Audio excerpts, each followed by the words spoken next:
বোন রে, পৃথিবীতে একমাত্র স্বামী একটা মানুষ যে তোমাকে বিনা স্বার্থে ভালোবাসে। তোমার বাবা মা তোমাকে ভালোবাসে কারণ তারা তোমাকে জন্ম দিয়েছে, তুমি তাদের সন্তান। তারা তোমাকে ভালোবাসবে, এটা স্বাভাবিক।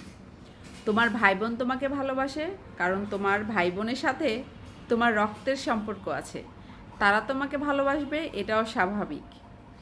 তোমার সন্তানেরা তোমাকে ভালোবাসে কারণ তুমি তাদেরকে জন্ম দিয়েছো, তাই তোমার সন্তানেরা তোমাকে ভালোবাসে, এটাও স্বাভাবিক।